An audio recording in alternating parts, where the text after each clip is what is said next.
ওয়ালা নাসির, কাল হাসরের ময়দানে কোনো সাহায্যকারী থাকবে না। মনে রাখতে হবে আমি তো কবরের যাত্রী। আমি কোথার যাত্রী? কবরের যাত্রী। আমার তো মরাই লাগবে। যেহেতু আমাকে মরণ লাগবে, সেহেতু না বারবারি করার কোনো সুযোগই নাই। যদি ছাত্র মনে করে আজ ক্লাসে গেলে উস্তাদ মারবেই মারবে, তখন কি করে? সাহায্যকারী লয়। কি লয়? সাহায্যকারী কারে লয়? বলে বাপরে লয়। বাপ না থাকলে ভাইরে লয়, ভাই না থাকলে চাচারে লয়। লয় কি লয় না?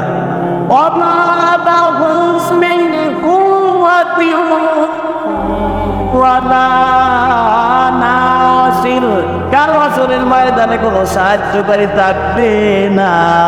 দুনিয়ার মধ্যে নিজে একলা যদি 100 না যাইবার রাস্তায়, আল্লাহর সন্তুষ্টির রাস্তায় যদি নিজের প্রতিষ্ঠিত করা না যায়, কাল হাসরের ময়দানে কোনো শক্তি নাই, কোনো সাহায্যকারী কোনো কাজে আসবে না।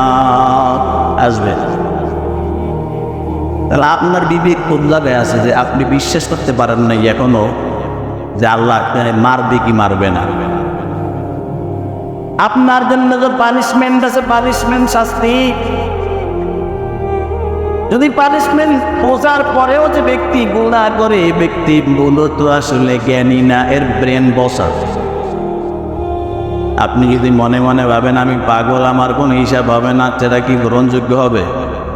কারণ আল্লাহ তো জানে আপনি পাগল না সবল না সজ্ঞানী, তা তো আল্লাহ জানে।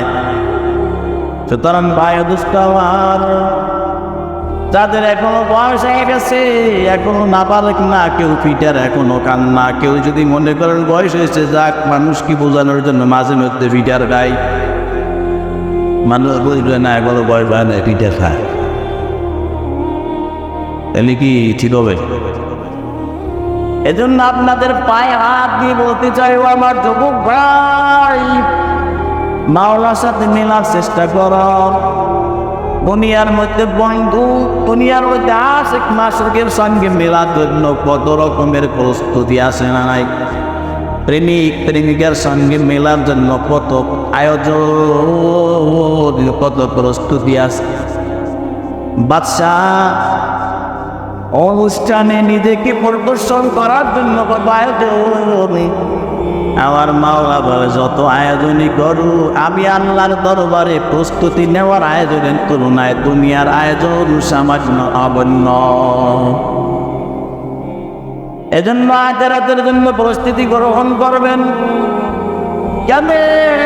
কারণ কেউ দুনিয়ার মধ্যে চিরস্থায়ী হয় নাই।